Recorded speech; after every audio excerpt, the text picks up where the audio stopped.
Hey everybody, this is Everyday Commentary. This is Sweet Stuff Saturday. I only have one thing on the table, but it's pretty cool. It's pretty cool.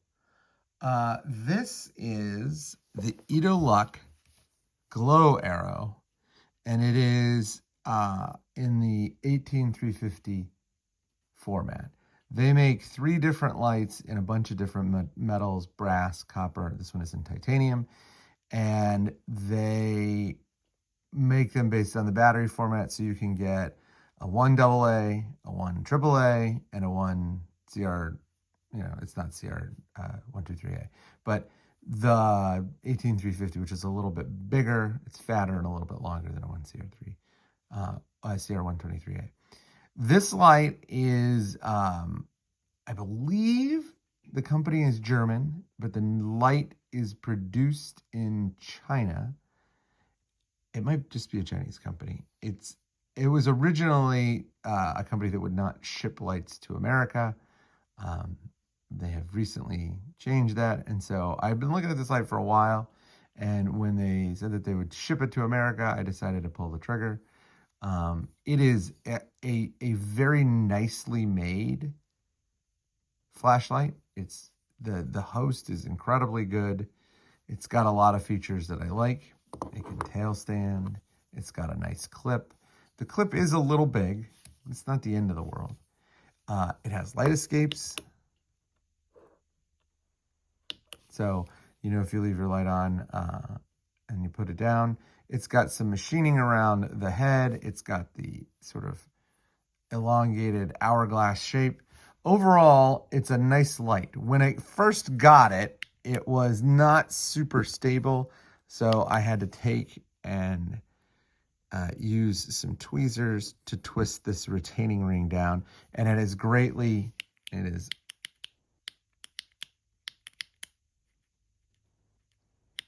fixed the light so that the tail cap works. It's a triple, as you can see. I got the one with the Samsung LEDs. It produces, 1,300 lumens or whatever.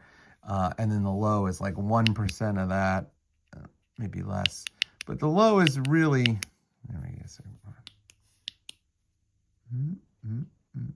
we go.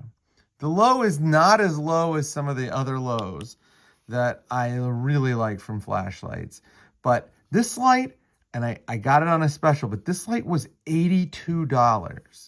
$82 shipped from China.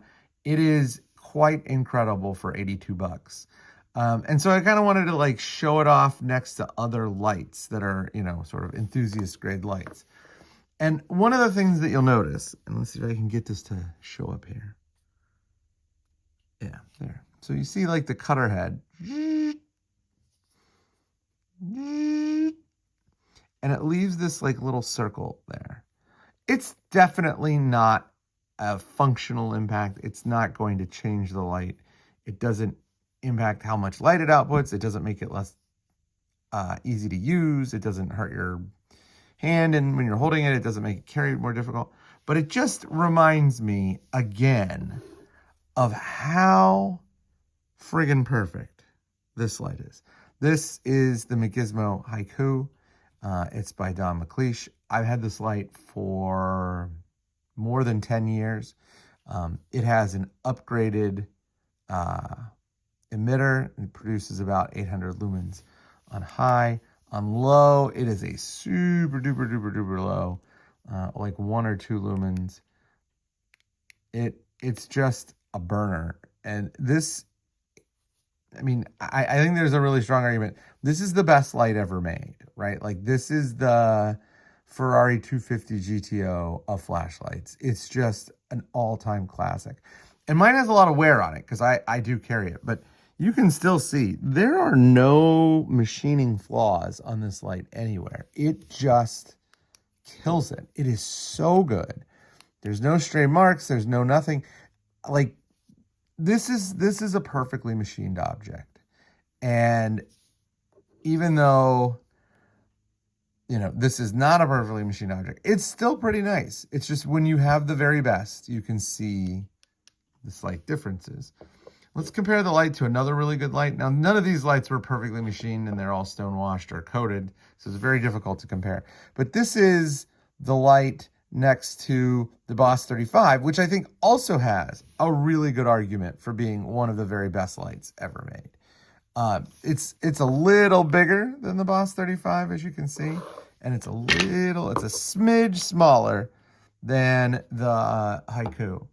Another really great light, like one of my very favorite lights, is this light. This is the HDS Rotary. Obviously way brighter than the HDS Rotary. This is not a triple. So we have a triple, another triple, and a non-triple. The triples are brighter. And I think you could get a single LED to be brighter or as bright, but the configuration here is just not that. I don't really care what the lumens are. This is the brightest of these flashlights by a huge margin. I mean, you can get the output up to 3200 lumens. So it's just super bright. This is an 18350. These are CR123As. And so this light is just a smidge smaller. And it's really interesting because they're sort of aiming at the same market. And, you know, the light escapes here are really, really subtle. I mean, you can see them, but they're subtle. I mean, you don't even... And here's another really cool part about this light. Look how low... Let me see. Look at that low. I mean, it's like barely there. That is a really great low. I would have loved to see the low on this be as low as this. And, you know, I was like, maybe they can't do it on a clicky, but they did it on this one. So really great. But compare that to the low on this guy. Oh, look at that. Another really low. Not quite as low as the Boss 35, but really, really low. And, you know, like the lights are almost exactly the same size and shape. As you can see, this is very, very similar. Similar hourglass. With this has a little bit of a longer waist than this one does. This is a longer head. This is a fully potted head. It is like bulletproof. I've had this light for, you know, at least 10 years. It just doesn't go anywhere because it's so easy to use. Turn it on and then you can rotate. Now, the user interface on this one is very similar to the user interface on this light. It is low, medium, high. I just actually accidentally bumped it. So you can advance with a half press or a full press, and it will go through the modes. Low, medium, high, low, medium, high. Not a complex pattern. The color rendering on this light is not quite what you get on something like that. I mean, I think if I can, yeah. You can see this is definitely warmer than this light. This one has a little bit of a yellow tint. Now, I am on an MDF top that has been super mega saturated over and over again with tung oil. But even then, you can see this one's a little brighter white. Let's put this one up and see where that one falls. That one is kind of like in between. Like we'll put this one up here. It's a little bit in between these guys. I think I jumped this one. Oh, mode memory. When I turned it on. There we go. There we go. So you can see like this one's pretty darn clean. This one's in the middle. Now let's get what I think has the best tint of any light ever made. This is the Kosen VME, collaboration between Kosen flashlights and Malkoff, and you can see, maybe this is a little bit. Look at that. That is the right, I mean, these are really close. This one's a little yellow. That one's a little blue. Let's put up this one's going to be even more blue. This is the HDS Rotary. We're gonna put that, keep going, and you can see, let me see if I can boost this up so we're not losing. There we go. Look at that. That one's even more blue. And then the last light I wanted to compare it to is this light. This is the Exceed Design Coat Rampant. And you can see that light is probably, let's see, move that up right there. It's really close. This is the bluest of the, the coolest of the lights, the bluest of the lights.